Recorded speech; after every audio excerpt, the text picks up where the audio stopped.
पुण्यार्जक हैं विद्या अरह गुरु भक्त परिवार श्रीमती सुंदर देवी, संजय, सुनीता, मनीष, प्रियंका, रोशन, नेहा, शुभम, शिल्पा, रूहानी, ईशानी, शिवांगी, ऋषिका, रुद्रांश, चांदुवार परिवार, गांधीधाम, कच्छ, गुजरात। श्री सुधीर कुमार जैन, सुनीला जैन, पुत्र पुत्रवधू गौरव अंजू जैन, पोता पोती आरव जैन, पिच्छी जैन, पुत्री दामाद प्रियंका अनुराग जैन, पुत्री दामाद गरिमा जैन, अमित जैन, खतौली, उत्तर प्रदेश। श्री नेमी चंद्र जी, मिलन कुमार जी, शर्मिला, अनूप, दिशा, साध्विक, निशा, अमेरिका। समस्त कल परिवार डोर, नकल, तेलंगाना। महावीर जी, रूप प्रथम, समस्त पांडे परिवार, कलश, प्रीति, पाटनी परिवार, बड़जात्या परिवार, राजस्थान।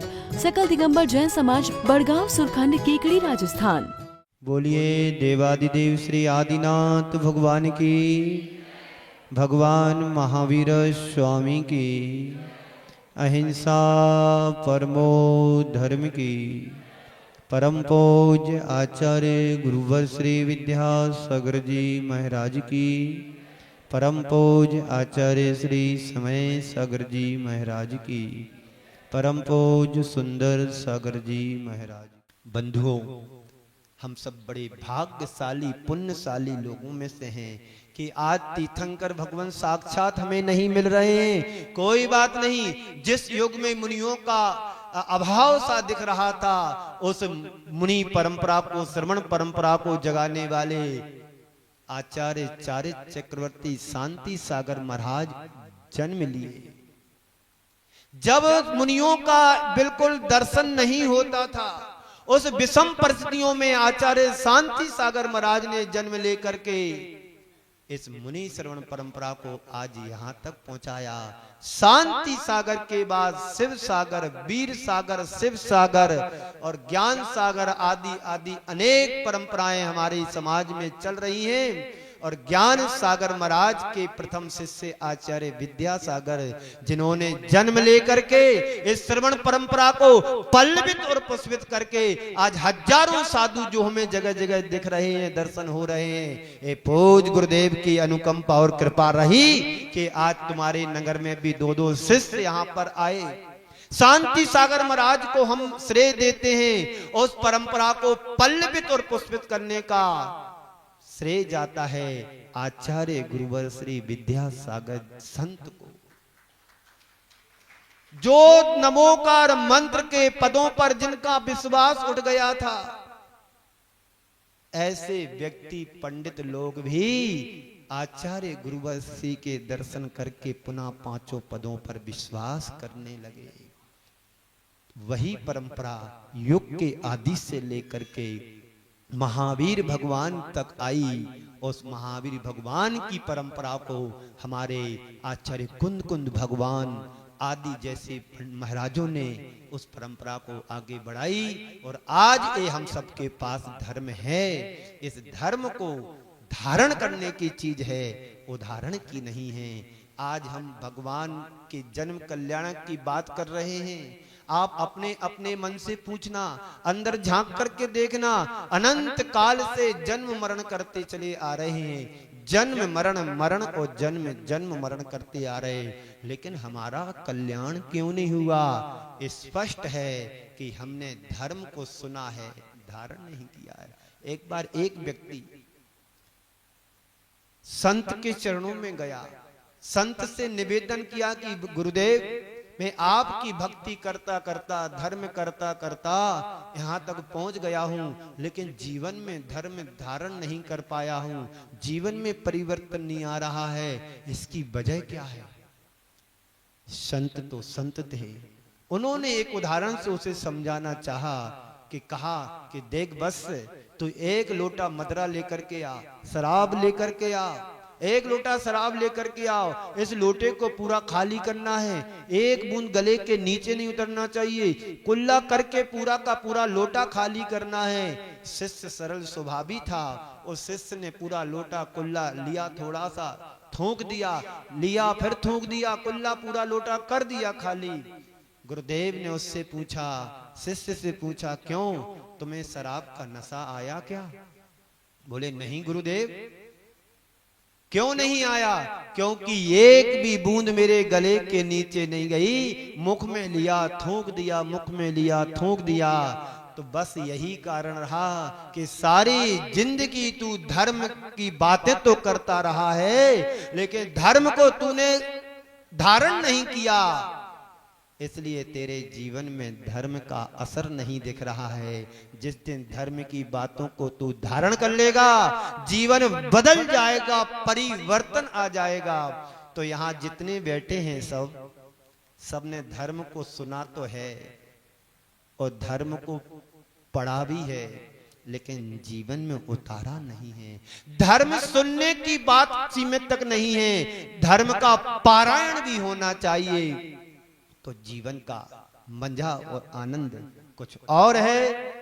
तो बंधुओं, पूरे देश देशांतरों में विहार करते करते अंत में कैलाश पर्वत पर जाकर के माघ बदी चतुर्दशी के दिन 14 दिन के योग निरोध पूर्वक परम निर्माण को उन्होंने प्राप्त किया था। और इस युग के आद्य तीर्थंकर भगवान ऋषभदेव हुए।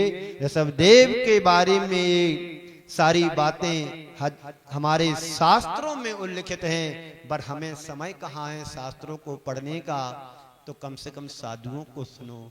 आज जगह जगह हमारे संघ के और अन्य संघ के जहां जहां पर संघ रुके हुए हैं, आज उनके सानिध्य में इस तरह की आदिनाथ जयंती का भी कार्यक्रम चल रहा होगा। किसी ने सुबह प्रवचन दिए होंगे, किसी ने दोपहर में दिए होंगे, कोई रास्ते में होंगे बिहार में, और कोई अपने स्थान पर होंगे। तो मुनि साधु संतों त्यागी वृत्तियों के सानिध्य में हर समाज में अब कार्यक्रम होने लगे हैं। जैसे महावीर जयंती को मनाते हैं, ऐसे ही हमारी समाज के लिए आदिनाथ जयंती को बड़ी उत्साह और धूमधाम से मनाना चाहिए। ये संदेश पूरे विश्व में जाना चाहिए। जितने उत्साह और मनोयोग से भगवान महावीर के जन्म कल्याण को जयंती को मनाते हैं, उतने उत्साह और ऊर्जा से भर करके हमें ऋषभदेव की जयंती को भी मनाना चाहिए। कोठरी वालों ने बड़े उत्साह के साथ सुबह प्रभात फेरी निकाली और हमारे आने पर एक जुलूस बना करके चौराहे से लेकर के मंदिर तक पहुंचे। ये भी एक जुलूस का रूप बन गया, आदिनाथ जयंती का स्वरूप बन गया।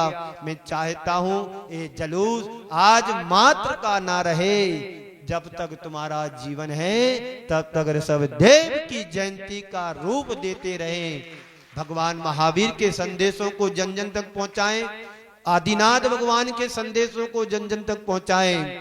जब जन जन के हृदय में जिनेंद्र भगवान की वाणी उतरेगी, तो हर इंसान की आत्मा परमात्मा अवश्य बनेगी।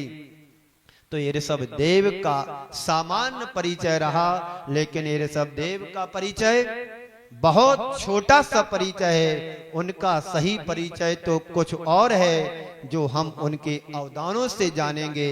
इनकी चर्चा मैं आपसे थोड़ी सी और करूंगा, समय को देखते हुए मैं अपनी वाणी को विराम दूंगा। लेकिन दूसरा प्रश्न है, ऋषभदेव कब हुए?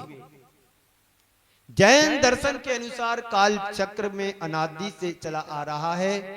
इसी क्रम में 6 काल होते हैं: सुषमा दुखमा काल, सुकमा काल, तीसरा काल सुकमा दुष्मा काल। इस काल को भोग भूमि के रूप में जाना गया है, और उस युग में मनुष्यों के अपने लिए कोई कर्म करने जैसी आवश्यकता नहीं होती थी। सारा उनका जीवन भोग भूमि में कल्प वृक्षों के द्वारा उनकी आवश्यकताओं की पूर्ति की जाती।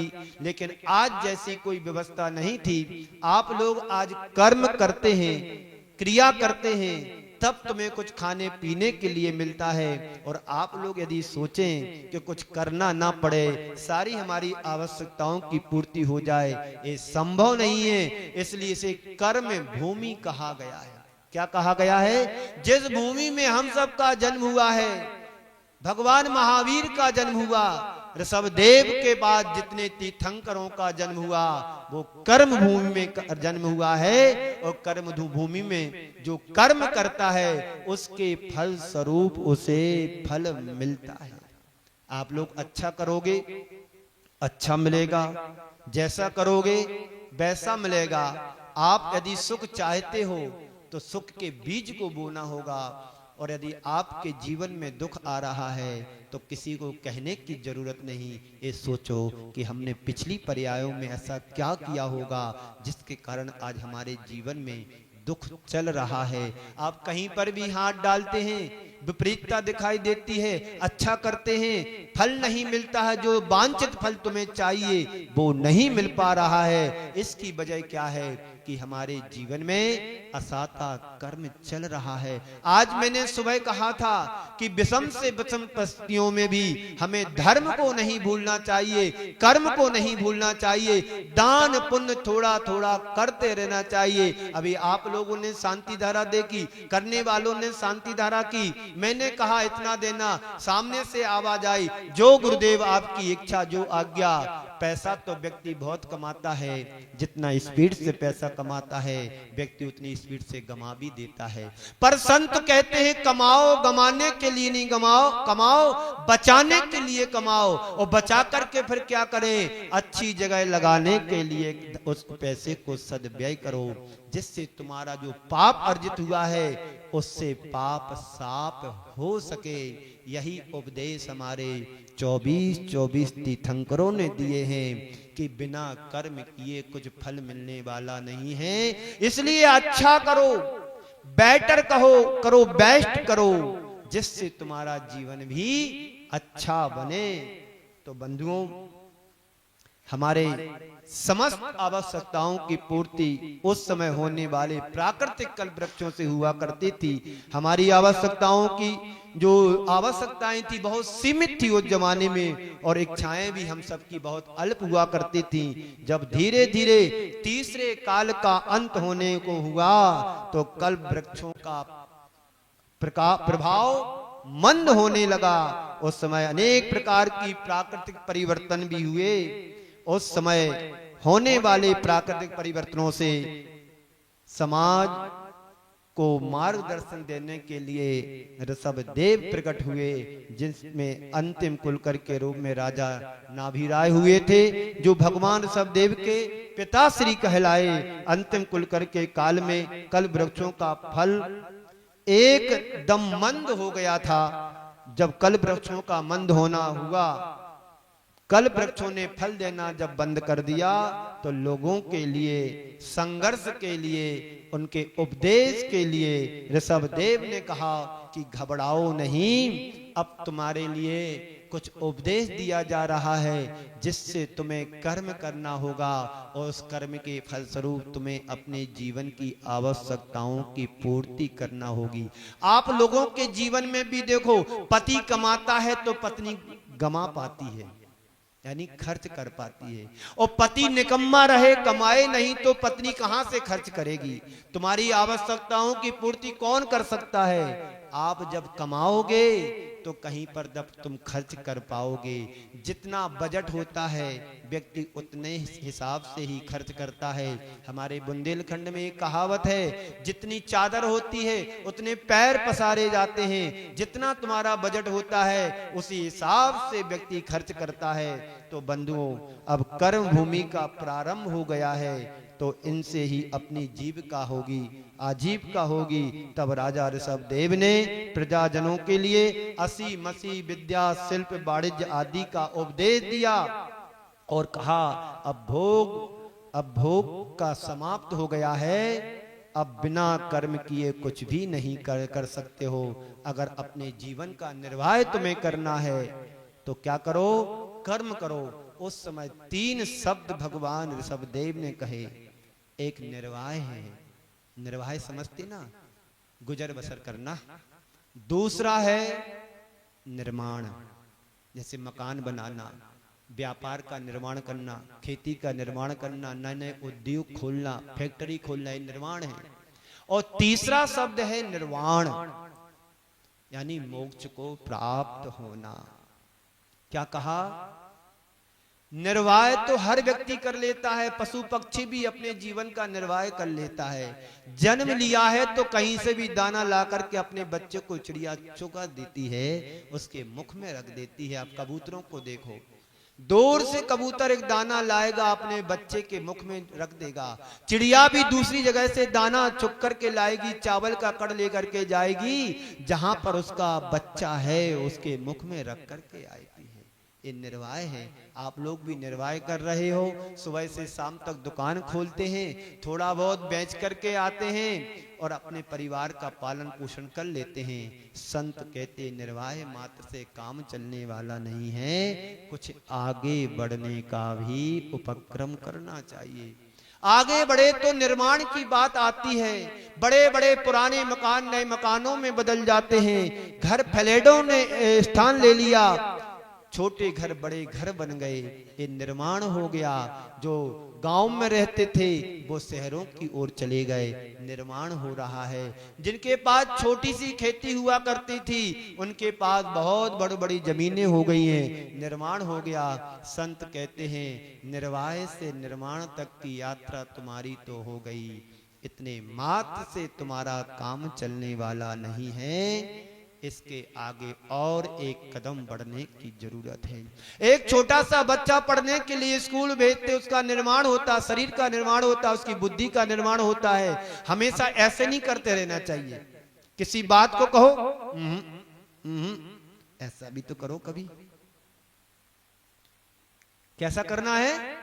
कोई तुमसे कोई बात कहे तो ऐसा नहीं, ऐसा भी होना चाहिए। निर्माण करना चाहते हो जीवन का, जीवन के कल्याण की कुछ बात अति सुहाती है तो ऐसा भी होना चाहिए। अच्छे काम की यदि कोई बात की जाती तो हाँ भी होना चाहिए, ना नहीं होना चाहिए। निर्माण करो मात्र बुद्धि, मात्र से यदि बुद्धि तुम्हारी सही दिशा में चल रही है तो तुम्हारे जीवन का निर्माण अवश्य होगा।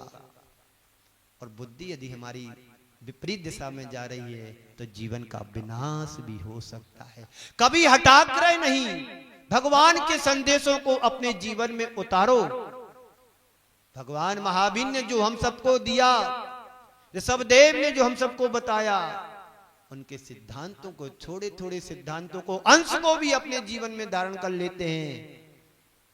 वो तो पर्वत की तरह हुआ करते थे। कैसे थे वो ऋषभदेव? कितनी काया थी उनकी, बड़ी 500 धनुष की थी।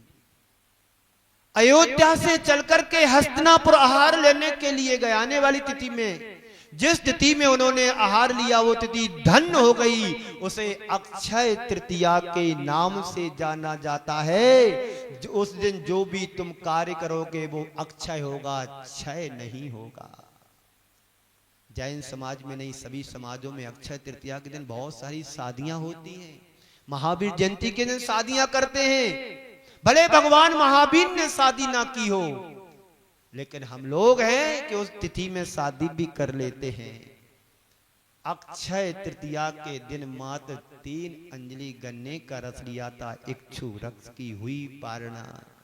कहां पर हुई थी? कहां पर है हस्तिनापुर? मेरठ कहां पर है? दिल्ली के पास। दिल्ली के पास मेरठ, मेरठ के पास हस्तिनापुर। और हस्तिनापुर में आहार लेने के लिए गए तो आप सोच लीजिए अयोध्या से चल करके 1 घंटे में तो पहुंचे होंगे।